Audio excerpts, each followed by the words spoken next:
Programme गुफ्तगू में आपका फिर से खैर मकदम। इस वक्त हम बातचीत कर रहे हैं बढ़ती हुई कीमतों और हुकूमत की और अपोजिशन की इस मामले में खामोशी पर।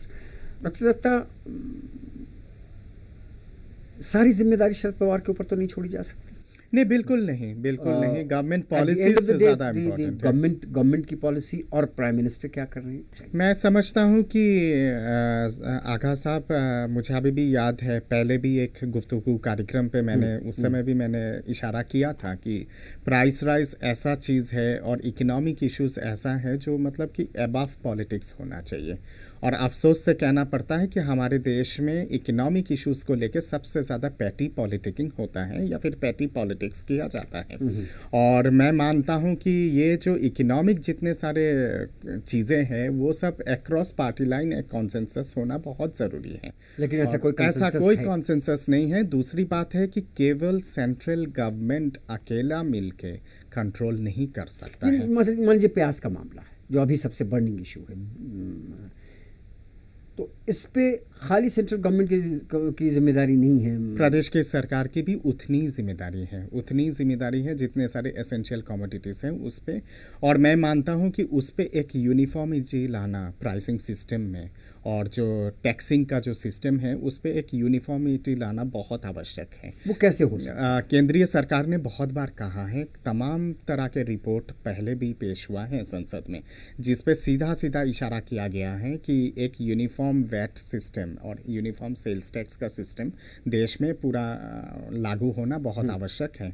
मुझे अभी भी याद है अटल बिहारी वाजपेयी जी की सरकार में ये सीधा कहा गया था कि एक uniform value added taxing system पूरे देश भर में लागू होना चाहिए। मगर वो अभी तक नहीं हो पाया। यूपीए गवर्नमेंट ने भी बहुत प्रयास किया उस चीज को लागू करने के, इसलिए नहीं कर पाते। गवर्नमेंट ने कोशिश की, बहुत कोशिश की यूपीए गवर्नमेंट ने। प्राइम मिनिस्टर की तरफ से एफर्ट्स हुए हैं इन चीजों को रोका जाए, जिस तरह से लेकिन वो नहीं हो पा रहा है क्योंकि उन्होंने सीएम की भी मीटिंग्स बुलाए हैं प्राइस राइज पे, चीफ मिनिस्टर्स के मीटिंग बुलाए हैं, काफ़ी बार मीटिंग हुआ है। नेशनल डेवलपमेंट काउंसिल आपने शुरू में जो बात कही थी, क्या इस मामले में पॉलिटिक्स होती रहती है? पॉलिटिक्स बहुत गंदी पॉलिटिक्स होती है इस पॉलिटिक्स पे।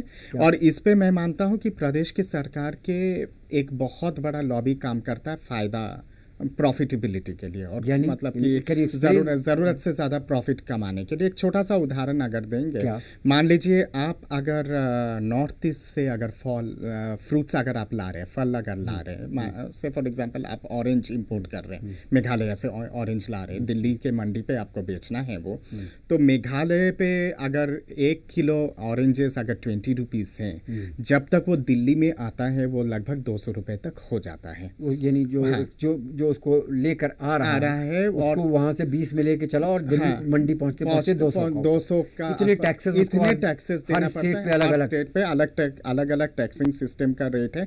एंट्री टैक्स अलग है, टोलिंग टैक्स अलग है, टोल टैक्स अलग है, एग्जिट टैक्स अलग है, 200 में पहुंचती है। और इसीलिए 210 में दिया, और इसीलिए एक यूनिफॉर्म टैक्सिंग सिस्टम लागू होना बहुत जरूरी है। प्रधानमंत्री मनमोहन जी, प्याज अगर महाराष्ट्र से चली 20 रुपए किलो, तो वो गुजरात, राजस्थान, ये सब स्टेट्स में होते जब दिल्ली जब आती है तो वो 60 रुपए 80 रुपए लाने वाले को हो जाता है।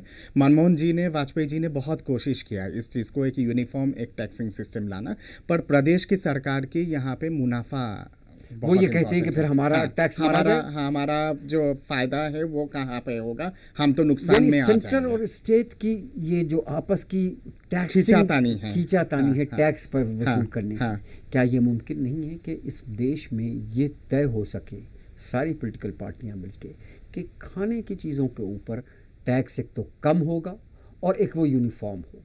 ऐसा पॉसिबल है कि नहीं? ऐसा बिल्कुल पॉसिबल है, और मैं मानता हूं कि सब पॉलिटिकल पार्टीज अगर एकजुट हो जाते हैं इस चीज़ पे, और फिर अपोजिशन भी ये पार्टी जो भी अपोजिशन में होता है वो ये सोचता है कि अगर दाम बढ़ते हैं तो सरकार डिस्क्रेडिट होगी, हमारे लिए आसान होगा, फायदा होगा। पर वही है कि इतना पॉलिटिकल वोट बैंक का काम करता है ये चीज़, खास करके प्राइस और इन्फ्लेशन और तमाम इस तरह की चीज़, अनएम्प्लॉयमेंट वगैरह, इसके चलते कॉन्सेंसस कभी हो नहीं पाता है। और एज एन इकोनॉमिस्ट मैं समझता हूँ कि जब तक इस चीज़ों पे, इन सब चीज़ों पे कॉन्सेंसस नहीं होता है अक्रॉस पार्टी लाइन, अब आप कह रहे थे समाधान नहीं हो सकता है। ब्लैक मार्केटिंग का होर्डिंग का मामला है। दिल्ली में ये सब होर्डिंग हुई 80 से 60 में प्याज, जब गवर्नमेंट ने एक्शन लिया तो 80 से 60 में आ गई थी प्याज, दो दिन के अंदर 20 रुपए का दाम कम हुआ। तो ये ब्लैक मार्केटिंग और होर्डिंग के ऊपर कोई एक्शन क्यों नहीं हो पाता और ये कैसे होती है? ये एक्शन केवल प्रदेश की सरकार ले सकती है। संविधान देश का इस तरह का है जहाँ दिल्ली में तो देखिए सेंट्रल गवर्नमेंट है वो कांग्रेस की, हाँ, और स्टेट गवर्नमेंट कांग्रेस की। तो फिर क्यों नहीं हो पाता? मैं समझता हूँ कि दिल्ली में शीला दीक्षित की गवर्नमेंट ने कोशिश बेशक की है और कुछ जगहों पे छापा भी पड़ा है, जिसके चलते थोड़ा सा अंतर 60 पे आई है प्याज। पर मैं मानता हूँ कि पूरे देश भर में छापा पड़ना बहुत तब हुआ जब अखबारों में शोर मच गया, हाँ, शोर मच गया, हो गया, तब जाके एक्शन हुआ। और मैं समझता हूँ कि पूरे देश भर में साइमल्टेनियसली अगर छापा पड़े और तमाम ब्लैक मार्केटर और होर्डर्स को पकड़ा जाए, इंदिरा गांधी के समय में होता था, वो चीज़ होता था। और दूसरी बात है कि मैं मानता हूँ कि केवल छापा नहीं पड़वाना, उनको कड़े से कड़े सजा दिलवाना वो बहुत इंपॉर्टेंट है। कानून में बहुत ऐसे प्रावधान है जिसके माध्यम से सजा दिया जा सकता है। उनके कैंसिल हो जाना चाहिए, रद्द हो जाना चाहिए, सीधा जेल में भेज देना चाहिए, नॉन बेलेबल वारंट इशू कर देना चाहिए। इस तरह के प्रावधान ऐसा है और हमारे देश में भी है, हमारे देश में भी है। सरकार चाहे तो कर सकती है और उस पे एक मिली भगत होने की बहुत आवश्यकता है केंद्रीय सरकार और प्रदेश की सरकार के बीच में। और मैं मानता हूँ कि छिचौड़ा राजनीति छोड़ दें, जो गंदा राजनीति है, खास करके लोगों छिचोरी राजनीति, पेटी पॉलिटिक्स, पेटी इंटरेस्ट के लिए, और जनता के हित को थोड़ा सा समझे और ध्यान। 3 बातें आपने बहुत अहम बताई। एक तो प्राइस, आजकल जो पिछले कुछ साल 1.5 साल में जो प्राइसेस आए रही, एक फूड एंड एग्रीकल्चर मिनिस्ट्री का रोल ठीक नहीं है। दूसरा प्राइसिंग पॉलिसी और टैक्सिंग पॉलिसी जो है जिस तरह से हर स्टेट्स के अपने पैसे कमाने में रहती है। और तीसरी बात जो आप कह रहे थे कि होर्डर और ब्लैक मार्केटर्स के खिलाफ सख्त एक्शन, यानी अगर सरकार की और अपोजिशन की विल हो तो ये जो आम आदमी प्राइसेस में दब रहा है उसको कंट्रोल किया जा सकता है। एब्सोल्युटली। मैं अंग्रेजी में एक प्रोवर्ब बचपन से सुनता आया हूँ, when there is a will there is a way. और आपको ये लगता है कि हमारे देश के पॉलिटिशियन में तो वो विल नहीं है। हम आपसे गुफ्तगू जारी रखेंगे छोटे से ब्रेक के बाद। नाज़रीन, अभी हम लौट के आ रहे हैं और ये गुफ्तगू जारी रहेगी एक ब्रेक के बाद।